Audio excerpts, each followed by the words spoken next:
Bom, vamos direto ao ponto e mergulhar fundo na nossa análise de hoje. A ideia aqui é destrinchar, ou melhor, decodificar o que esse guia de estudos revela sobre a verdadeira mecânica da fé bíblica. Nós vamos pegar esses conceitos teológicos milenares e transformar tudo numa jornada super clara, para entender exatamente como essa fonte explica a nossa crença e a espiritualidade. É uma exploração simplesmente fascinante sobre como a mente humana se conecta com o divino. O material já começa ancorando toda a premissa numa definição bem clássica do livro de Hebreus. Sabe aquela ideia da fé ser só um pensamento positivo, meio infantil, ou uma esperança vaga de que as coisas vão dar certo no final? Pois é, o autor deixa claro que não é nada disso. A fé é definida de um jeito muito contundente como uma certeza e uma convicção totalmente inabaláveis. O texto estabelece que a fé lida com realidades absolutas e concretas, mesmo que operem numa frequência que os nossos olhos não conseguem captar. Isso ilustra de forma brilhante uma metáfora moderna que o guia traz pra gente. Pensem no sinal do Wi-Fi. A gente não vê as ondas invisíveis viajando pelo ar, mas todo mundo tem a certeza absoluta de que elas estão lá, né? Principalmente quando a conexão cai e bate aquele leve desespero. De acordo com o estudo, a fé opera exatamente desse mesmo jeito. Ela serve como a nossa rede de dados invisível, conectando o indivíduo a Deus de um jeito incrivelmente poderoso e constante. A gente não vê o roteador divino, mas os dados estão fluindo sem parar. Então, para nossa exploração fluir bem, nosso roteiro vai ser este aqui. 1. Definindo a verdadeira fé. 2. A ilusão dos sinais. 3. Fé não é sentimento. 4. Como cultivar a fé. E 5. A fé de Jesus. Vamos passar rapidinho pelas definições e chegar até as aplicações mais práticas. Certo? Avançando para a nossa primeira grande sessão, definindo a verdadeira fé. Vamos preparar o terreno para entender como o texto vê o crescimento dessa crença. Olhando para essa ilustração, dar um salto de fé é literalmente como caminhar com segurança em degraus que flutuam no vazio, se apoiando só no que é invisível. O guia constrói uma analogia muito boa aqui. A crença quase nunca nasce pronta. Ela começa minúscula, sabe? Como um brotinho verde num caule. E aí vai ganhando força até desabrochar numa flor super vigorosa. É um processo totalmente orgânico, que exige tempo, paciência e muita nutrição. Mas existe um obstáculo enorme nesse processo todo, o que nos leva direto para a segunda sessão, a ilusão dos sinais. Tem um contraste histórico fortíssimo que o material faz. Pensemos nos antigos israelitas. A dependência deles por sinais visíveis era gigantesca. O texto argumenta que a galera viu o Mar Vermelho se abrir de um jeito épico, mas ainda assim, essa prova física não gerou uma confiança duradoura. E isso acaba ilustrando uma falha humana universal, a nossa mania de sempre exigir provas de que tudo vai ficar bem. Mas a verdadeira renovação espiritual é aquela caminhada que sustenta a mente, mesmo quando o horizonte não dá nenhuma pista visual de que a gente está seguro. Agora, imaginem a cena descrita aqui. Os líderes religiosos lá exigindo o sinal milagroso de Jesus. E a reação dele é daquele suspiro profundo e pesado, sabe? O material usa esse episódio marcante para destacar algo crucial. A busca por espetáculos ou provas extraordinárias, na maioria das vezes, só mascara uma baita falta de fé verdadeira.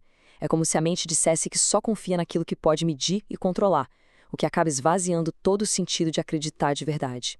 Só que o estudo não fecha os olhos para a complexidade da mente humana. Tem essa súplica super vulnerável no livro de Marcos. Ajude-me na minha falta de fé. É o clamor desesperado de um pai. E o guia usa isso para mostrar que a crença verdadeira muitas vezes anda assim de mãos dadas com a incerteza. Reconhecer a própria dúvida não é um fracasso.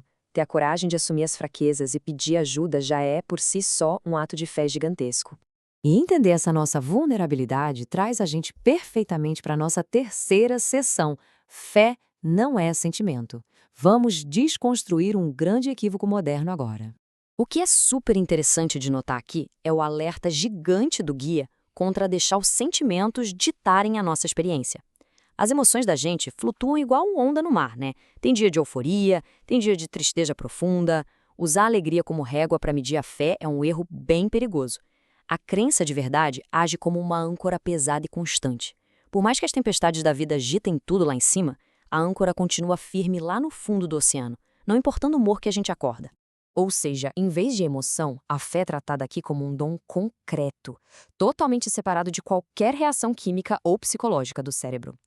O texto resgata aquela analogia super famosa do grão de mostarda, uma semente minúscula na palma da mão, mas que carrega poder suficiente para mover montanhas. O valor real da parada nunca esteve no tamanho visível ou na intensidade emocional do momento, mas na força constante que fica ali atuando nos bastidores.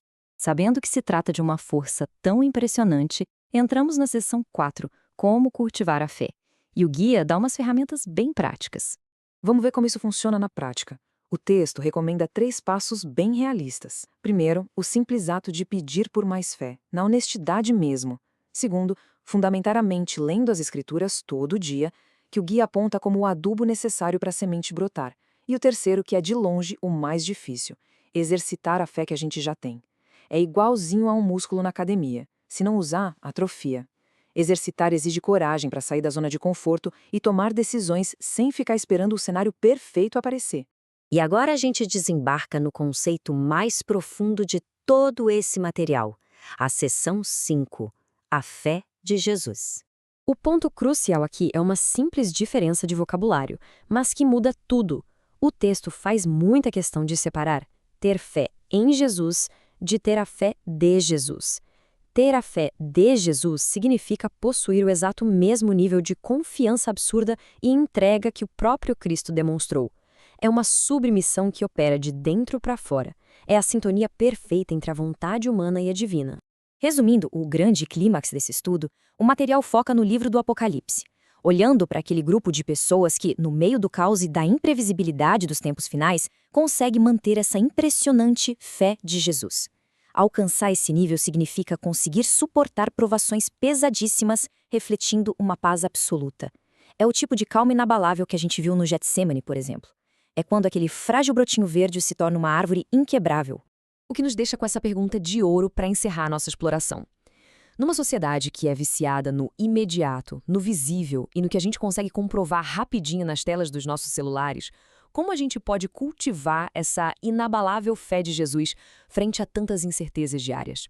O grande desafio que o material deixa não é só concordar com uma ideia intelectualmente, mas aprender a ficar em paz no meio da tempestade, com a mesma intensidade de quem consegue enxergar o invisível.